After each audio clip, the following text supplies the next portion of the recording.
बहुत ही ऐतिहासिक ऑर्डर है। दिल्ली के लोगों की बहुत बड़ी जीत है।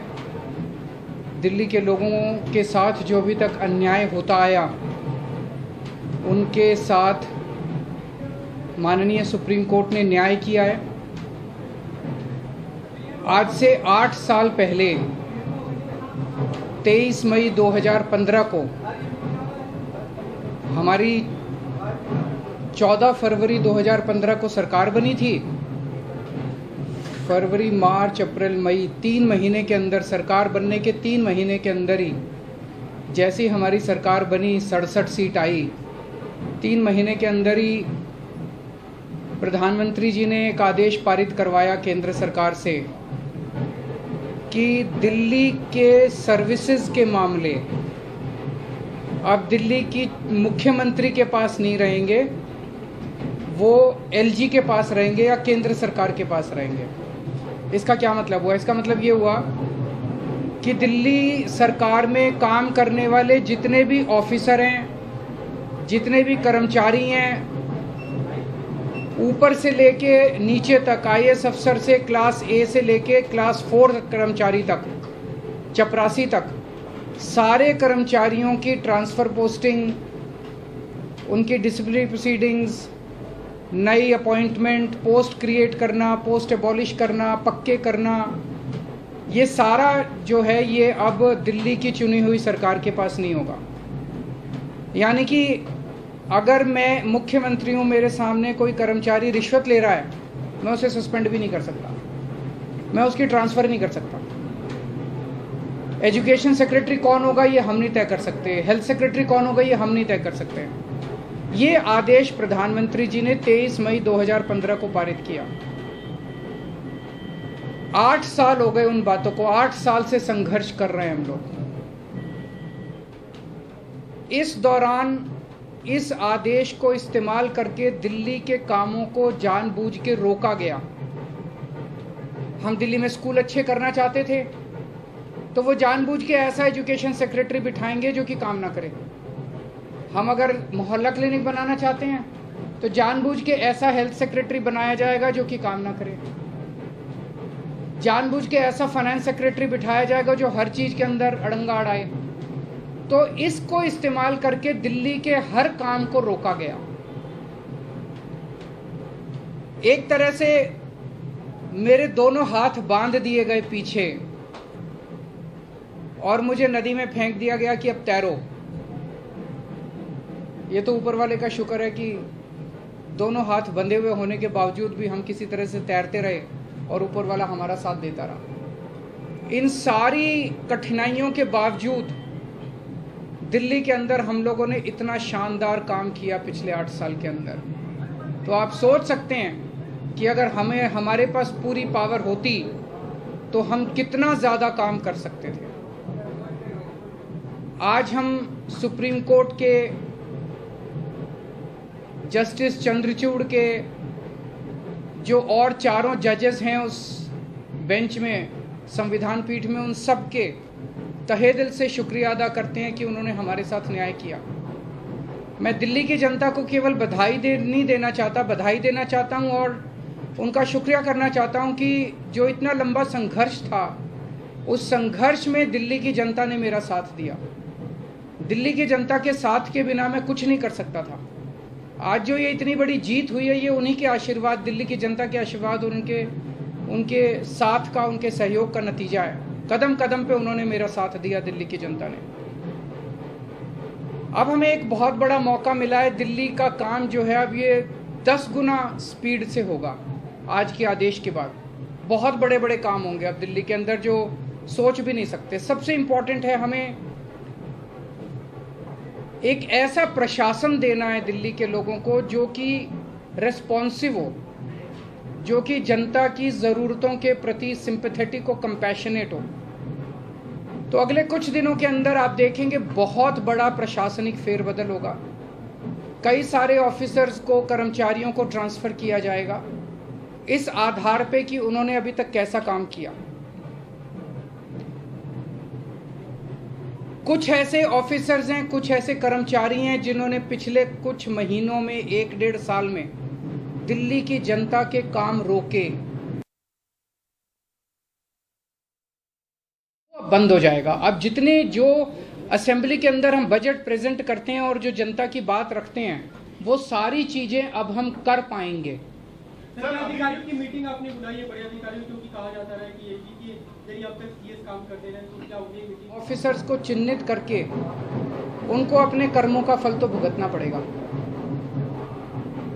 लेकिन बहुत सारे ऐसे कर्मचारी और ऑफिसर्स हैं जो बहुत घुटन महसूस कर रहे थे, ईमानदार लोग हैं, काम करना चाहते हैं। उन सारे कर्मचारियों को, उन सारे ऑफिसर्स को मौका मिलेगा काम करने का। उन सबको जो डेडवुड है, जो करप्ट हैं, जो इनएफिशिएंट हैं, उनको अच्छी पोस्टों से हटा के साइड किया जाएगा, और जो अच्छे हैं, एफिशिएंट हैं, ईमानदार हैं, रेस्पॉन्सिव हैं, कंपैशनेट हैं, उन लोगों को, उन सारे अधिकारियों को और कर्मचारियों को मौका दिया जाएगा कि वो दिल्ली की जनता की सेवा कर सकें। सारे प्रशासनिक सिस्टम को भी दुरुस्त किया जाएगा। ये सारा सिस्टम भी सड़ा गला सिस्टम है। ऐसा सिस्टम बनाया जाएगा जो जनता के प्रति जवाबदेह हो और जनता के लिए रिस्पॉन्सिव हो, जनता की ज़रूरतों के प्रति रिस्पॉन्सिव हो। तो व्यवस्था के अंदर जितनी कमियां हैं, इन सारी कमियों को दूर किया जाएगा। तो पूरे सिस्टम को और ऑफिसर्स को और कर्मचारियों को जनता के प्रति जवाबदेह बनाया जाएगा और जनता के लिए रिस्पॉन्सिव बनाया जाएगा। एक लीन एंड थिन गवर्नमेंट तैयार की जाएगी। Lean, thin, responsive, compassionate and accountable government. ये हम चाहते हैं। दिल्ली, जैसे दिल्ली ने पूरे देश को शिक्षा का मॉडल दिया, हेल्थ का मॉडल दिया, अब एक ऐसे गवर्नेंस का, एडमिनिस्ट्रेशन का मॉडल हम जनता के सामने रखेंगे, पूरे देश के सामने रखेंगे। मैं देखता हूं कि कई ऐसी पोस्ट्स हैं जिनकी जरूरत नहीं है। उनमें कोई भी कर्मचारी या अधिकारी बैठ के जनता की चार अड़चनें ही लगाता है। अगर वो ना रहे तो ज्यादा अच्छा रहेगा। तो ऐसी पोस्ट्स को चिन्हित करके या तो उन्हें खाली छोड़ा जाएगा या उन्हें अबॉलिश कर दिया जाएगा। जहां जहां ज्यादा पोस्ट्स की जरूरत है वहां ज्यादा पोस्ट्स क्रिएट की जाएंगी। जहां जहां लोगों को जरूरत है वहां ज्यादा पोस्ट, जैसे अब इतने मोहल्ला क्लिनिक बना रहे हैं, तो जब डॉक्टर्स की जरूरत है, पैरामेडिक्स, वहां और क्रिएट किए जाएंगे। तो अभी तक हम लोगों ने स्कूल, अस्पताल में एक मॉडल दिया। अब पंजाब के अंदर हम एक अच्छे लॉ एंड ऑर्डर, कानून व्यवस्था लागू कर रहे हैं। उसी तरह से दिल्ली अब कुशल प्रशासन का एक मॉडल पूरे देश के सामने देगा। मैं एक बार फिर से दिल्ली की जनता का बहुत बहुत आभार व्यक्त करना चाहता हूं, जिन्होंने पूरे संघर्ष में हम लोगों का साथ दिया। अगर हैं जी, बिल्कुल होगी। सर्विसेज आने के बाद हम नई पोस्ट क्रिएट कर सकते हैं, पुरानी पोस्ट से अबॉलिश कर सकते हैं, कुछ भी कर सकते हैं।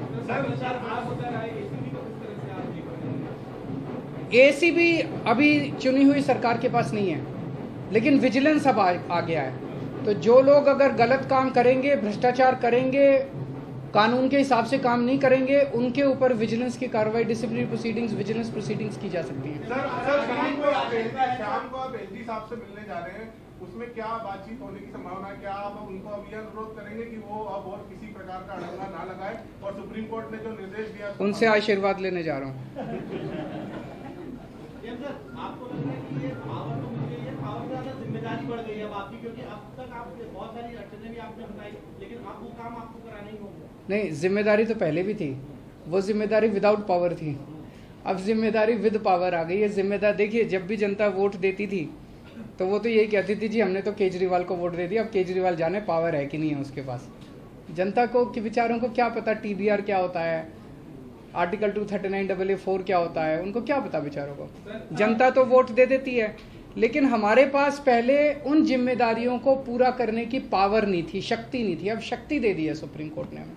पहले जो आपके काम है, अगर आप याद दिलाना चाहें, कौन सी ऐसी फाइल जो की हुई है और कौन से ऐसे काम है जो आप करना चाहेंगे तुरंत? ऐसे बहुत सारे काम हैं जो पिछले कई सालों में अटके। पिछले 1 साल के अंदर तो आपने देखा कि किस तरह से पिछले साल लास्ट के महीने नवंबर तक आते आते मोहल्ला क्लिनिक के अंदर लैब टेस्ट्स बंद हो गए थे, दवाइयाँ बंद हो गई थी।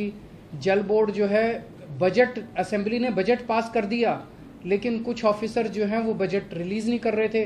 हर डिपार्टमेंट का गला घोंट दिया गया था अफसरों को के जरिए, वो अब बंद हो जाएगा। अब जितने जो असेंबली के अंदर हम बजट प्रेजेंट करते हैं और जो जनता की बात रखते हैं, वो सारी चीजें अब हम कर पाएंगे।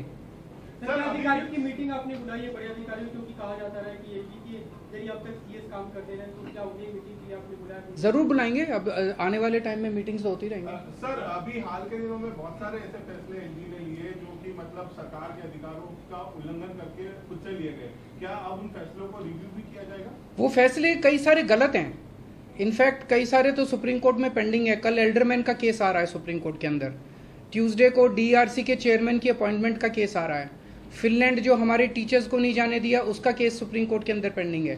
जब मेंशन ही किया था हमने ये केसेस तीनों, तो सुप्रीम कोर्ट की टिप्पणी काफ़ी तल्ख थी कि ये कैसे एलजी साहब रोक सकते हैं।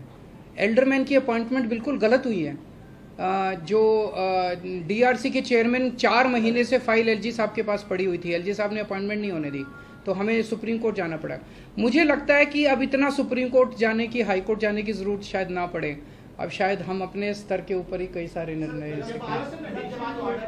तो बहुत सारी चीजें ऐसी कही गई जिसमें ये भी कहा गया कि केंद्र जो है वो राज्य सरकारों की जो ताकत है, पावर है, वो छीनने ना छीने, इस तरीके की लगता है अब आगे के लिए नजीर। मैं यही कहना चाहता हूं कि केंद्र सरकार एक तरह से, प्रधानमंत्री जी खासतौर एक तरह से पिता समान होते हैं। जैसे परिवार में पिता होता है, पिता समान होते हैं। पिता की जिम्मेदारी होती है कि सारे बच्चों को अच्छे से उनका पालन पोषण करें। अगर दिल्ली में आम आदमी पार्टी की सरकार है तो वो हमारे भी प्रधानमंत्री हैं, हम भी उन्हीं की तरफ देखते हैं। चाहे बीजेपी की किसी राज्य में सरकार है, किसी में कांग्रेस की सरकार है, किसी में आम आदमी पार्टी की सरकार है, वो सारे के सारे प्रधानमंत्री को एक तरह से पिता समान देखते हैं कि भाई ये अब कोई मुसीबत आएगी तो हमारी मदद करेंगे। लेकिन अगर जैसे ये 23 मई 2015 को आदेश पारित करके दिल्ली सरकार की पावर छीन ली गई, 8 साल तक हमें बिना पावर के काम करना पड़ा, काम रुक गया, किसका फायदा हुआ? आज सुप्रीम कोर्ट ने साबित कर दिया कि ये गलत था, ये ऑर्डर बिल्कुल गैर संवैधानिक ऑर्डर था। जितनी सख्त लैंग्वेज के अंदर सुप्रीम कोर्ट ने बोला है उससे ये साफ जाहिर है कि ये ऑर्डर केंद्र सरकार का बिल्कुल गलत था। तो इतना गलत ऑर्डर उन्होंने पास किया तो उसका मतलब तो यही था कि आम आदमी पार्टी की दिल्ली की सरकार को फेल करना उसका मकसद था, और तो कोई मकसद नहीं था। देश का तो भला नहीं हुआ, दिल्ली का तो भला नहीं हुआ, केवल और केवल लोगों का नुकसान हुआ। ये नहीं करना चाहिए। चुनाव में लड़ते हैं, राजनीति कर लो, चुनाव में एक दूसरे को जो बोलना है बोल लो, लेकिन चुनाव खत्म होने के बाद चाहे कोई बीजेपी की सरकार है, चाहे कांग्रेस की सरकार है, आम आदमी पार्टी की, हम सबको मिलकर काम करना चाहिए। वो देखेंगे, अभी तो ऑर्डर है।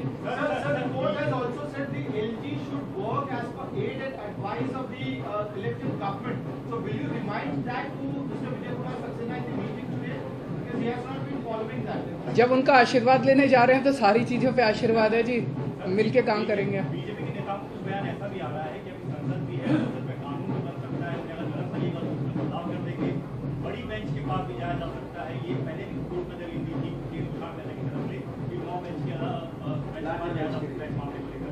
क्या मेरे ख्याल से अब लार्जर बेंच नहीं, आज उन्होंने क्लियर कर दिया। 5 जज बेंच को अगर रेफर करना होता तो वो आज ही कर देते, तो लार्जर बेंच का ऑप्शन नहीं है। मेरी अब उनसे यही निवेदन है, यार अब हमें काम करने दो, इतना टाइम तो खराब कर दिया।